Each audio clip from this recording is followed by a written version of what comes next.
What is the scope of the mine threat in Ukraine? Unrecognizable in modern times. We watched a young deminer probing for a tripwire that could detonate a mine nearby. Russia has sown Ukraine with millions of mines. She threaded the grass, feeling for the slightest resistance. The day before, another deminer had been killed. Think of it as a kind of pocket therapist. And you'll be able to converse with it just like you would with a human being. An app on your phone that uses artificial intelligence to manage problems like depression and anxiety. There's never been a greater need, and the tools available have never been as sophisticated as they are now. Really? Computer? Psychiatry? Come on. What kind of Yankees fan would target Yogi Berra? The star catcher won a record 10 World Series rings. Yogi wore one and kept the other 9 here. That is until a rainy October night in 2014. What did you do with the rings? Cut them, melted them. That's right. This minor league thief melted down priceless World Series rings for some cash. I'm Leslie Stahl. I'm Bill Whitaker. I'm Anderson Cooper. I'm Sharon Alfonsi. I'm John Wertheim. I'm Cecilia Vega. I'm Scott Pelley. Those stories and more tonight on 60 Minutes.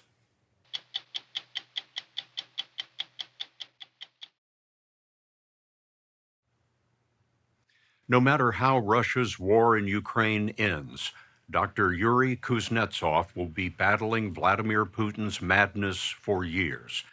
Kuznetzov is a Ukrainian surgeon and a national hero who stayed beside his patients as they were attacked. Now, heroism is a virtue that must endure. His city was liberated, but Dr. Kuznetsov sees victims every week or so, civilians who step on one of the millions of Russian landmines across about a third of Ukraine. There's a massive effort to clear the mines, but that will take a generation or more. Until then, there will be Dr. Kuznetsov with healing hands and eyes that have seen too much.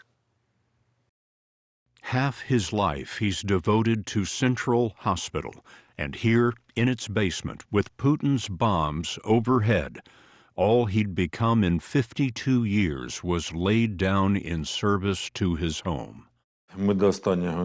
We didn't imagine until the end that Russia would attack our country, Dr. Kuznetsov told us. When you're sitting in a basement at night and a plane is flying over you, it was impossible to predict whether you would wake up to see another day. In 2022, the basement became Dr. Kuznetsov's operating room. That's him, dressed in white. The wounded were endless. A close friend's wife he could not save, and this man who was shot and lived. Did you save more patients than you lost? We saved significantly more people, definitely. Many of your colleagues evacuated, and you did not. I wonder why you stayed. When you have patients, and you're the only doctor or the only person who can treat them, I didn't understand how you could leave. He could not leave Izium. His city of 40,000 was occupied for 6 months. The Russians laid landmines here as they ran from Ukraine's counterattack. Putin's unprovoked war on an innocent people destroyed 80% of Izium and killed 1,000, leaving apartment buildings cleaved in two, and this school, built in 1882, a hollow corpse. The people of Izium clothe themselves in liberation, and yet they are not entirely free. Demining teams are still fighting Russia here. Izium, 20 miles from the front, is one of the worst areas for mines and unexploded ordnance. Throughout Ukraine, More than 1,000 civilians have been wounded by mines. Lydia Borova, a 70-year-old widow, was picking mushrooms in a forest. I turned by the tree, and then there was an explosion, she said. I looked down at myself, and I was bleeding. My arm was injured. My leg was injured. I was losing strength. Her right foot and ankle were ripped away. Kuznetsov said, "First of all, the most difficult thing is to persuade a patient that their leg needs to be amputated. It's very difficult to explain to them that the leg is no good to use." He told us a prosthetic is ultimately easier to live with. Dr. Kuznetsov saved me, she told us. I didn't realize how much blood I lost. I don't know how I managed to survive. Ihor Bogaraz was with his wife in their garden.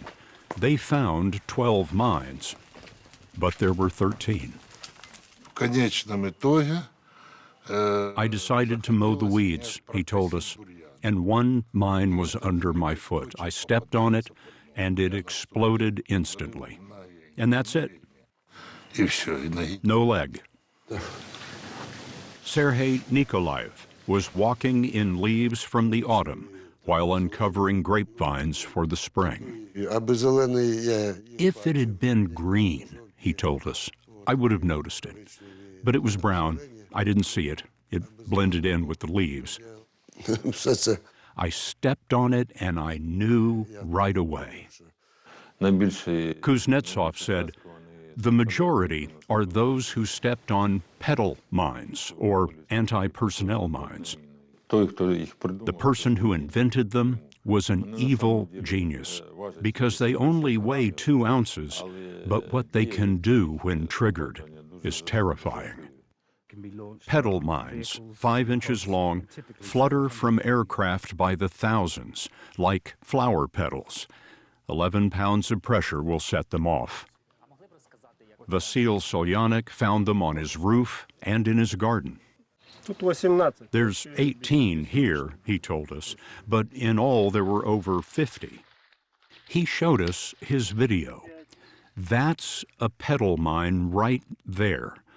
They are so common that we were told the story of a 70-year-old woman who gathered them in a basket and took them to a police station.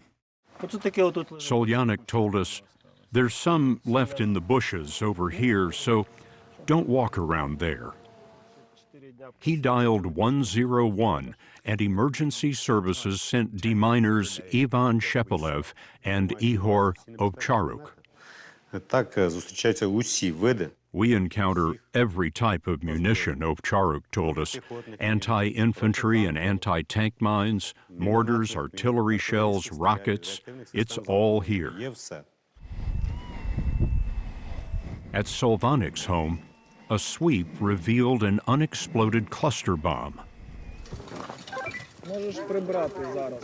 Those are tricky. So they blew it in place. Ivan Shepelev told us as the Russians fled, they also left booby traps. We have seen cases, unfortunately, where explosives were found in civilian homes. Ovcharuk said, my team also had to work on removing our dead Ukrainian soldiers whose bodies had been mined. In 2022, Ihor Ovcharuk's kneecap was shattered when a fellow deminer stepped on a mine and lost his foot. Shepelev told us, we know every explosive we remove means that someone's life is saved. A few weeks after our visit, a Russian missile wrecked the fire station where they're based. Some were injured, but not Shepelev or Ovcharuk. What is the scope of the mine threat in Ukraine? I think the scope is unrecognizable in modern times.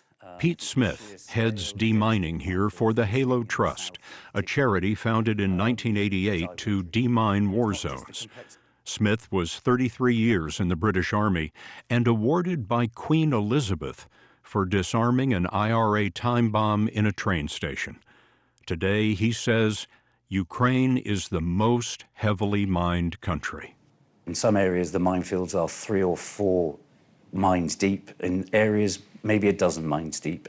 But that's just the first line of defense. Then several kilometers behind that, there are other layers of minefields as well.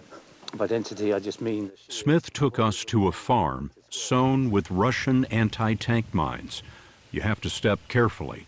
Right there, in the center, is a mine packed with 17 pounds of high explosive. With 3 weeks of training behind her, Yulia Yaroshuk was probing for any tripwire that would detonate a mine near her. She threaded the grass, feeling for the slightest resistance. Only the day before, a Halo deminer was killed and 2 were wounded in another part of Ukraine. Doing this by hand with that wand, it seems to me that you have an awfully big field to cover. She said, well, of course, it'll be a very long process. As far as I know, it'll take many, many years. Each day of war means years of demining. Why do you do this work? I didn't have to do it. I wanted to do it. This is my contribution to victory.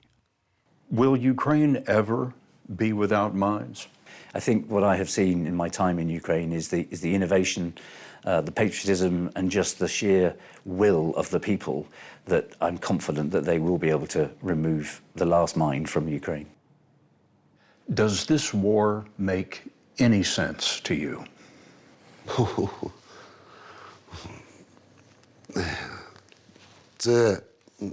Not to a single person here or anywhere, Sergei Nikolaev said.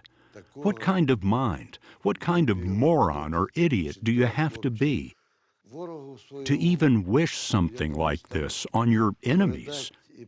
You can't. Even now, someone could drop a fork or a spoon and it makes a loud noise, and in your soul you feel pain and bitterness and fear. It's a real horror. My sister-in-law was ripped apart by a mine in front of her children.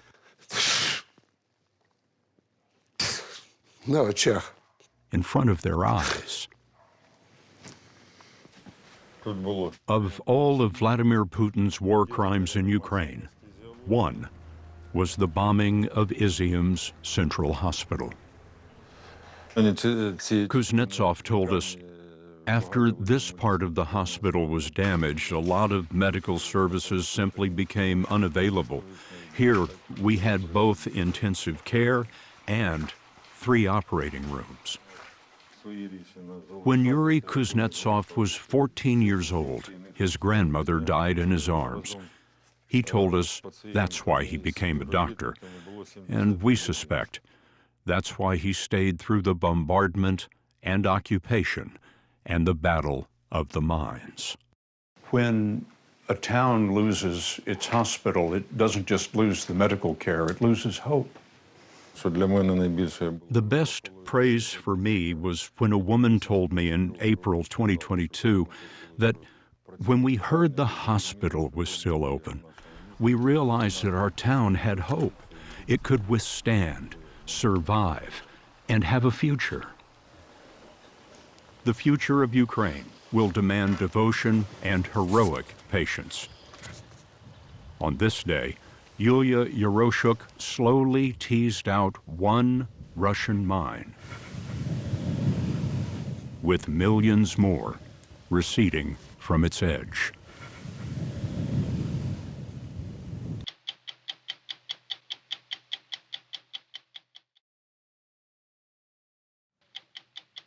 Now, Dr. John LaPook on assignment for 60 Minutes.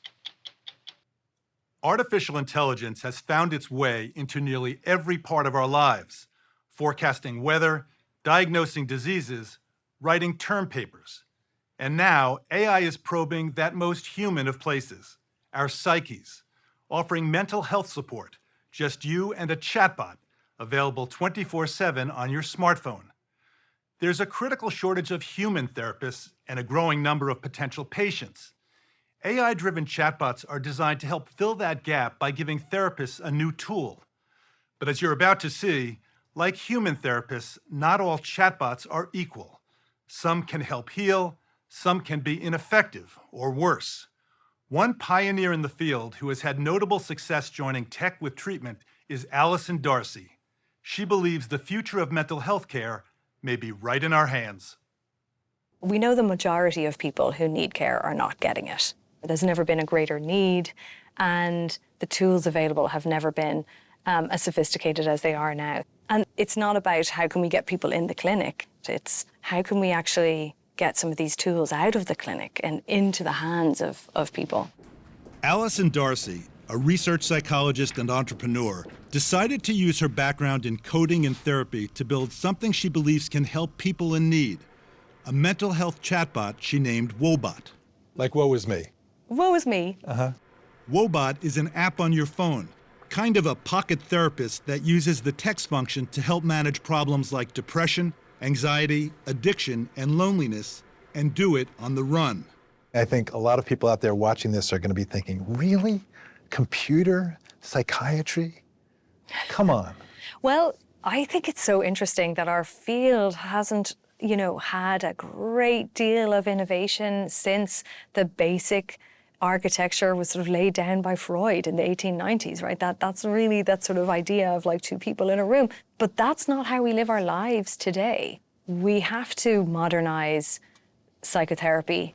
Wobot is trained on large amounts of specialized data to help it recognize words, phrases, and emojis associated with dysfunctional thoughts and challenge that thinking, in part mimicking a type of in-person talk therapy called cognitive behavioral therapy, or CBT.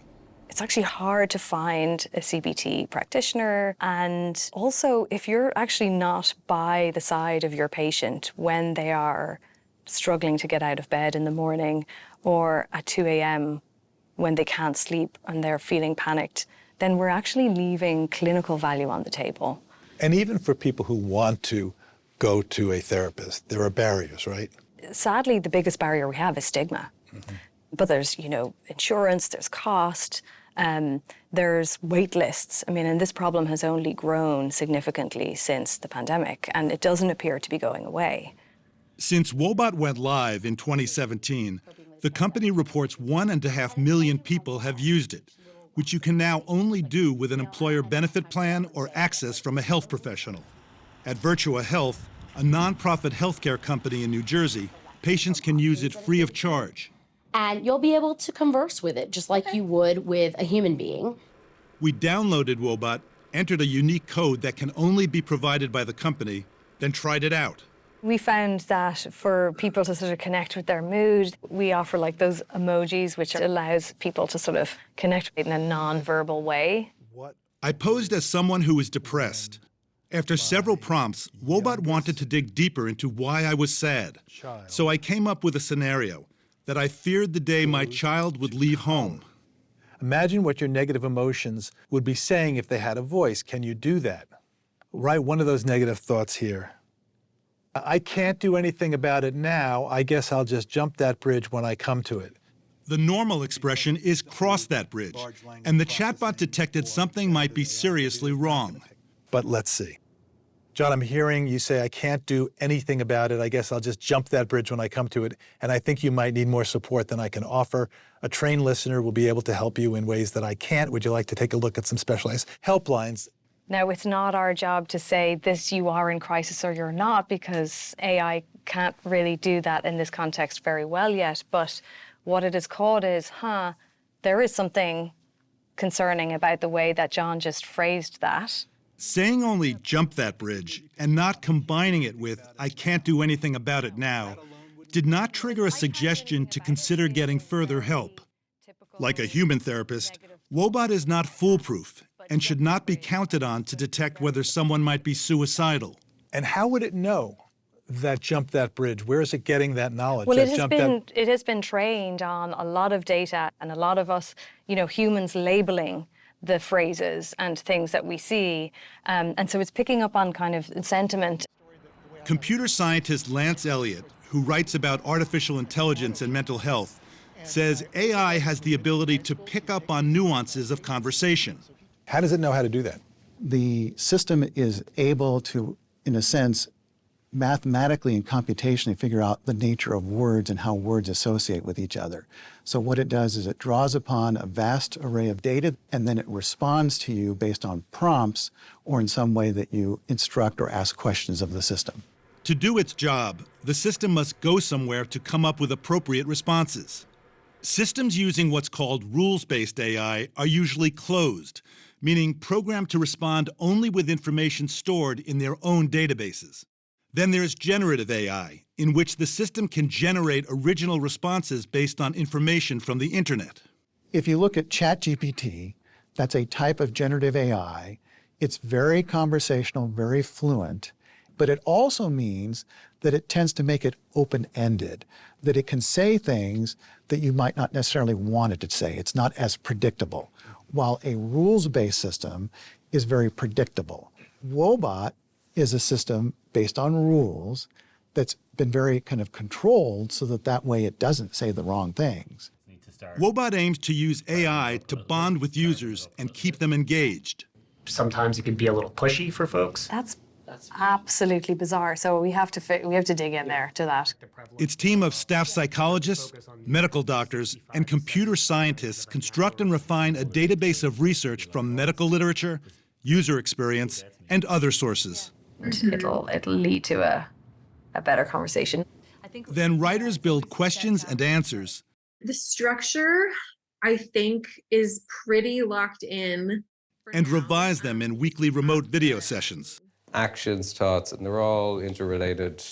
Wobot's programmers engineer those conversations into code. Because Wobot is rules-based, it's mostly predictable. But chatbots using generative AI that is scraping the internet are not. Some people sometimes refer to it as an AI hallucination. AI can, in a sense, make mistakes or make things up or be fictitious. Sharon Maxwell discovered that last spring after hearing there might be a problem with advice offered by Tessa, a chatbot designed to help prevent eating disorders, which, left untreated, can be fatal. Maxwell, who had been in treatment for an eating disorder of her own and advocates for others, challenged the chatbot. So I asked it, how do you help folks with eating disorders? And it told me that it could give folks coping skills. Fantastic. It could give folks resources to find professionals in the eating disorder space. Amazing. But the more she persisted, the more Tessa gave her advice that ran counter to usual guidance for someone with an eating disorder. For example, it suggested, among other things, lowering calorie intake and using tools like a skinfold caliper to measure body composition. The general public might look at it and think, that's normal tips, like don't eat as much sugar or eat whole foods, things like that. But to someone with an eating disorder, that's a quick spiral into a lot more disordered behaviors and can be really damaging. Maxwell reported her experience to the National Eating Disorders Association, which had featured Tessa on its website at the time. Shortly after, it took Tessa down. Ellen Fitzsimmons-Kraft, a psychologist specializing in eating disorders at Washington University School of Medicine in St. Louis, helped lead the team that developed Tessa. That was never the content that our team wrote or programmed into the bot that we deployed. So initially, there was no possibility of something unexpected happening. Correct. You developed something that was a closed system. You knew exactly, for this question, I'm going to get this answer. Yep. The problem began, she told us, after a healthcare technology company she and her team had partnered with, named Cass, took over the programming. She says Cass explained the harmful messages appeared when people were pushing Tessa's question and answer feature. What's your understanding of what went wrong? My understanding of what went wrong is that at some point, and you'd really have to talk to Cass about this, but that there may have been generative AI features that were built into their platform. And so my best estimation is that these features were added into this program as well. Cass did not respond to multiple requests for comment. Does your negative experience with Tessa, being used in a way you didn't design, does that sour you towards using AI at all to address mental health issues? I wouldn't say that it turns me off to the idea completely, because the reality is that 80% of people with these concerns never get access to any kind of help, and technology offers a solution. Not the only solution, but a solution. Social worker Monica Ostroff, who runs a nonprofit eating disorders organization, was in the early stages of developing her own chatbot when patients told her about problems they had with Tessa. She told us it made her question using AI for mental health care. I want nothing more than to help solve the problem of access, because people are dying. Like, this isn't just somebody sad for a week. This is people are dying. And at the same time, any chatbot could be in some ways a ticking time bomb, right, for a smaller percentage of people. Especially for those patients who are really struggling, Ostroff is concerned about losing something fundamental about therapy, being in a room with another person.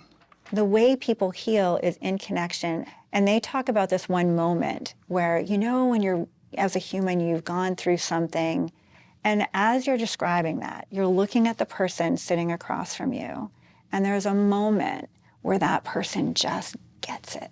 A moment of empathy. You just get it, like you really understand it. I don't think a computer can do that. Unlike therapists, who are licensed in the state where they practice, most mental health apps are largely unregulated. Are there lessons to be learned from what happened? So many lessons to be learned. Chatbots, especially specialty area chatbots, need to have guardrails. It can't be a chatbot that is based in the internet.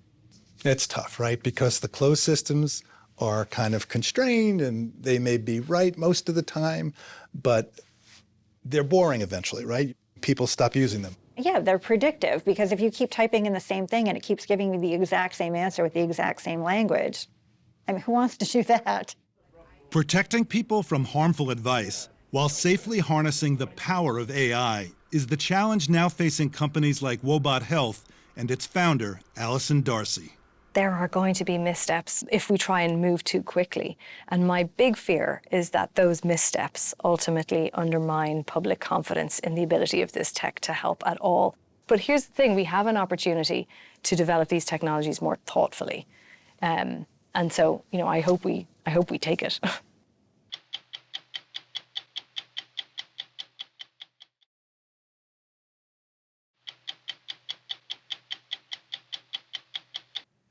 There may be no honor among thieves, but there are some ground rules. Among them, don't steal what you can't turn around and sell. A gang of burglars from Pennsylvania learned this the hard way. Over the course of 2 decades, they snuck and smashed their way into a string of hallowed sports venues and small museums throughout the United States, making off with championship rings, jewel-studded belts, and dozens of trophies. But they couldn't fence their loot on the shadowy sports memorabilia market without catching too much attention. So what do you do once you've lifted Yogi Berra's World Series rings? Tonight, the theft ring's mastermind, having come clean to the authorities and served some time, gives up the game to 60 Minutes. So you like it here? Here he is, perhaps not the guy you'd cast as the lead in a heist movie. Tommy Trotta on a family pilgrimage to the Baseball Hall of Fame. But he wasn't just making memories that day, he was running reconnaissance. I would walk in these places and I would try to have either my niece or nephew. So I would kind of guide them over if I wanted to see a door or window, and then I would kind of film how far do I have to run after I get through this door. You're bringing the kids like you're bringing the like kids. you're I mean, tourists. come on, let's go over here, and then boom, get it on film, but not filming them. No, I want that window. I want that door. Pick on them, ring. Much like an athlete, he'd prepare for the job by spending hours watching tape. In his case, his own shaky footage of potential targets and the closest exit. Needless to say, they do not suspect you are casing the joint, Not doing in your a million surveillance. years. I have a dorky look to me. I notice I don't look like a criminal at all. He sure acted like one. Here he is in 2012. After smashing through a window and into the U.S. Golf Museum in New Jersey, he made off with the great Ben Hogan's trophies, middle of the night, unarmed. It was the M.O. Trotta would replicate scores of times, confounding investigators for a quarter century. Certain fans really don't like me. Now 48, Trotta grew up outside Scranton. A sports fan, baseball in particular. His grandparents took him to Yankees games. He also grew up a thief. He says he still believed in Santa when he began stealing. Values, he says, he got from his late father. Our first salmon trip, for example, my dad's he's from Jersey, not so much of a fisherman, right? And everyone's catching fish around us except us. So we decide we sneak up to the hatchery at night.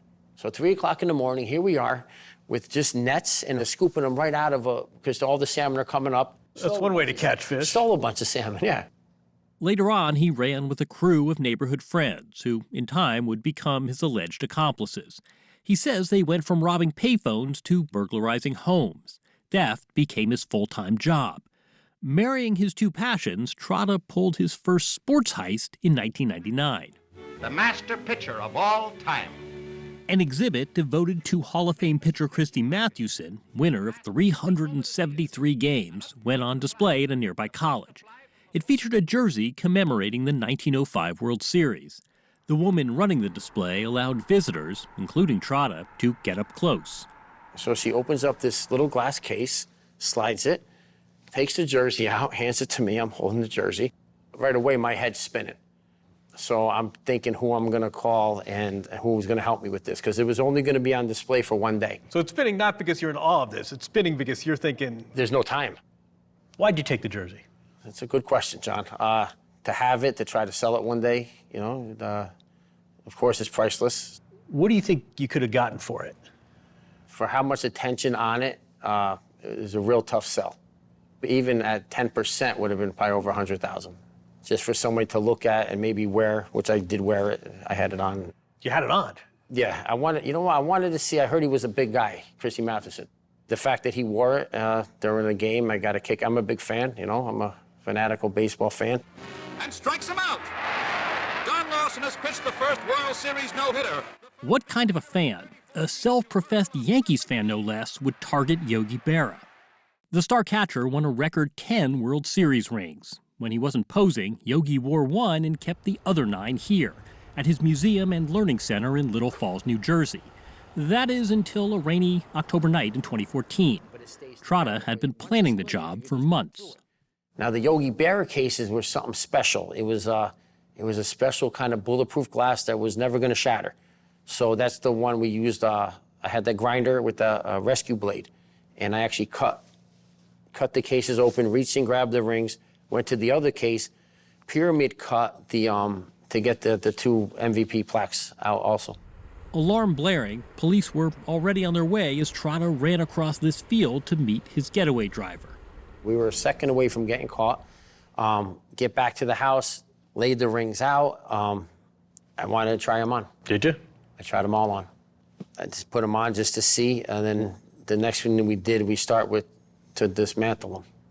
What did you do with the rings? Cut them, melted them. You heard right. Trotta and crew retreated to this rural Pennsylvania garage to melt down Yogi Berra's rings.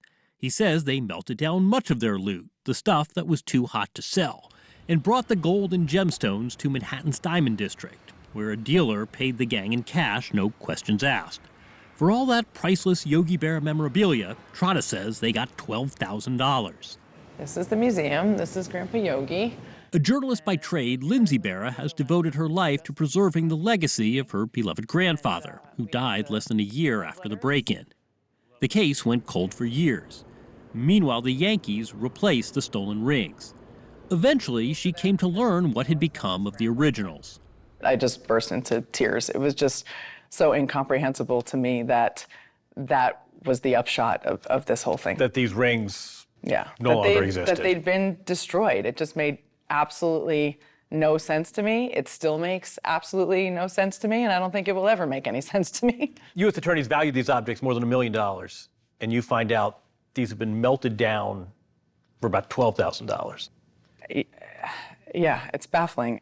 And you go through all of this trouble to plan for months, and then you sell the stuff that you steal for pennies compared to what it's actually worth.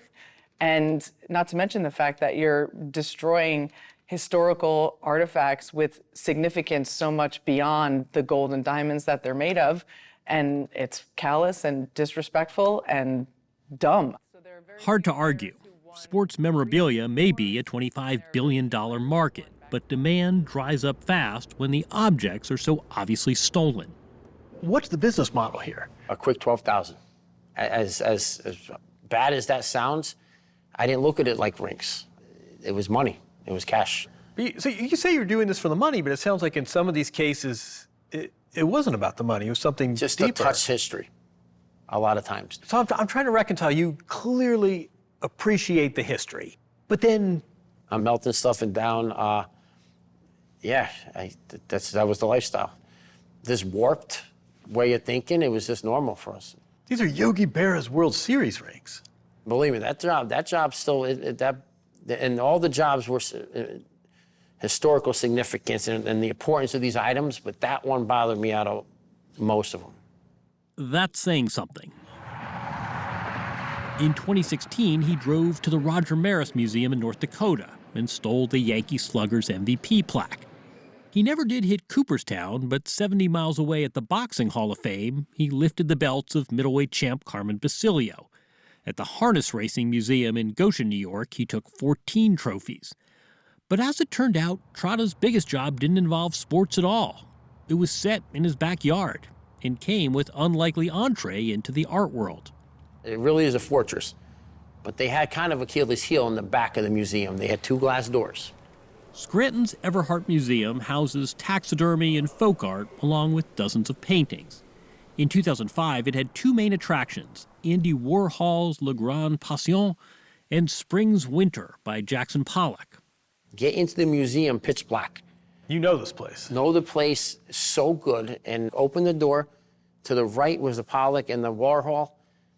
Basically blindfolded, I'm doing this. Take them off the wall, run down the stairs, out the door, toss them in the back of the truck, get in, tell them guys to go, and off we go. How did you know what 2 paintings to take? Warhol's big, it's a big name. Pollock is especially big. I mean, I've seen the Pollock movie.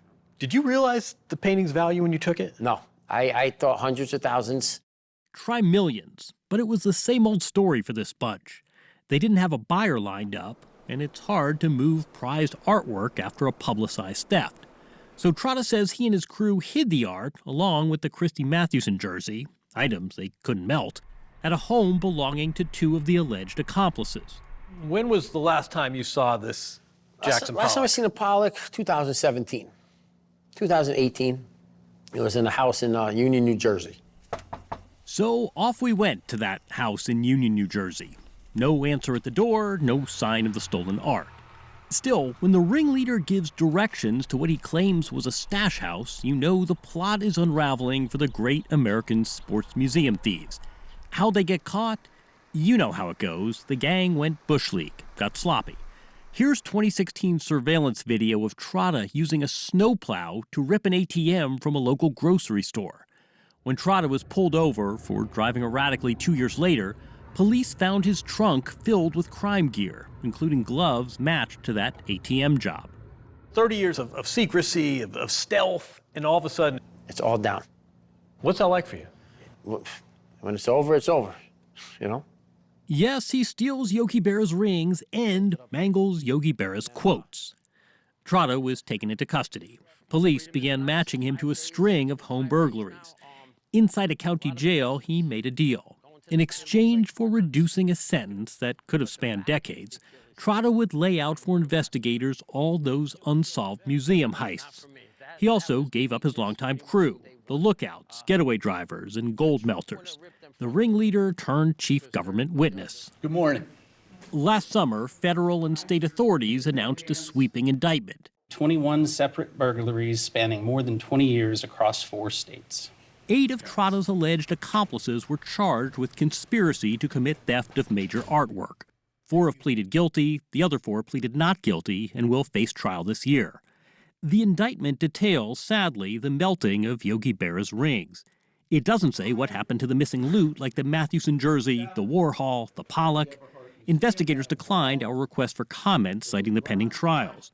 We put the question to Trotta, and inasmuch as a career thief can be believed... You have any idea where it is? No, right now, no. I don't think it's destroyed. Nobody would be that stupid. It's probably going to pop up one day. Tommy Trotta finished serving his state sentence of more than 4 years last June. He's still working nights, but now at a warehouse. He's awaiting sentencing on a federal charge of theft of major artwork. How we justified it is, hey, nobody's getting hurt. But I never looked at it like sitting in jail 51 months. Emotionally, I destroyed people. I know this now. Fair sentence? I do regret hurting everybody I stole anything from. The Yogi Berra family, like everything he accomplished in life, he didn't need someone like me to do what I did. But it can't take away what he did. He's the hero. I'm not. Do you think Yogi would forgive him? I mean, I kind of do. Grandpa was such that if you owned up to your mistakes and you showed remorse, he would certainly forgive you. And I suppose I could do that, but I'm still mad that the stuff is gone.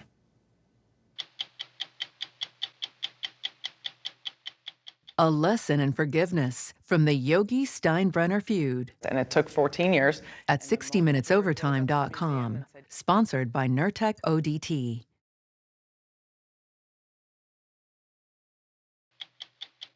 Now, the last minute of 60 Minutes. International outrage over Israel's attack, killing 7 aid workers in Gaza this past Monday, didn't fade during the week. The anti-hunger agency World Central Kitchen is familiar to 60 Minutes viewers.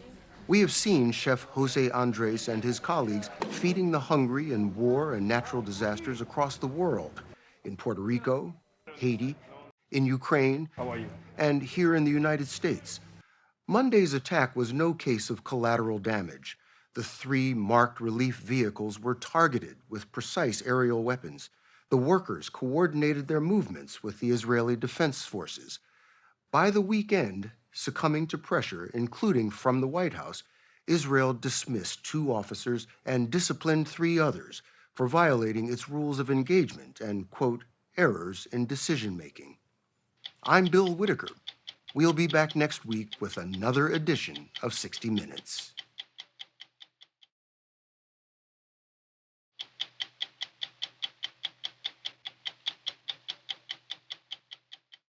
Tomorrow, join me in Indianapolis as our live coverage of the total solar eclipse begins on CBS Mornings.